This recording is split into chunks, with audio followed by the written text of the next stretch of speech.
सम हेलो दोस्तों, हमारे चैनल में आप सभी का स्वागत है। आशा करते हैं आप लोग अच्छे होंगे, स्वस्थ मस्त होंगे। हमारे चैनल को ढेर सारा प्यार दुलार आशीर्वाद देना। आप लोग के बीच एक गाड़ी भी सुनाऊंगी, आप लोग को जैसा भी लगेगा कमेंट करके बताना।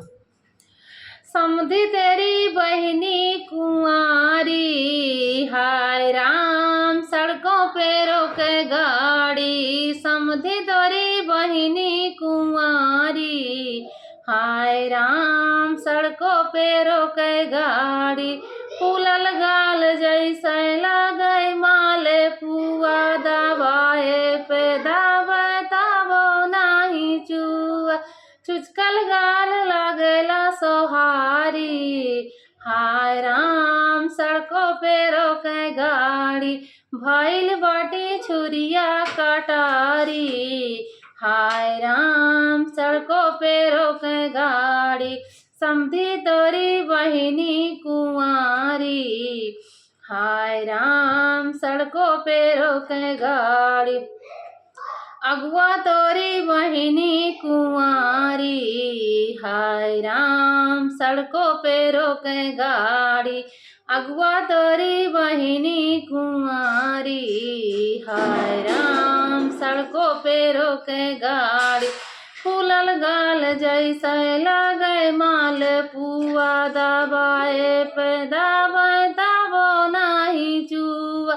चुचकल गाल लगेला सोहारी, हाय राम सड़कों पे रोके गाड़ी। चुचकल गाल लगेला सोहारी, हाय राम सड़कों पे रोके गाड़ी।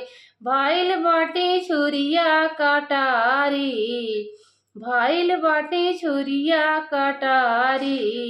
हाय राम सड़कों पे रोके गाड़ी। दुल्हे तोरी बहिनी कुंवारी, दुल्हा तोरी बहिनी कुंवारी, हाय राम सड़कों पे रोके गाड़ी।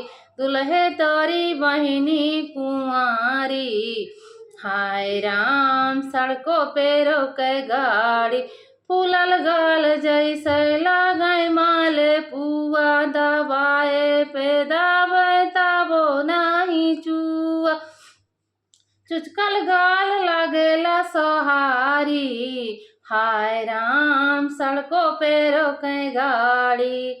हाय राम सड़कों पे रोके गाड़ी। भइल बाटी छुरिया कटारी, भइल बाटी छुरिया कटारी। हाय राम सड़कों पे रोके गाड़ी।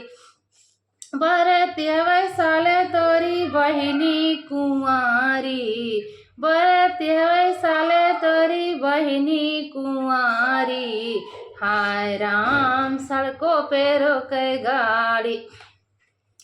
फूलल गाल जैसे लागे माल पुआ, दबाए पे दावे ताबो नाही चुआ। छुभाइल बाटी फूलल गाल, चलो जाने।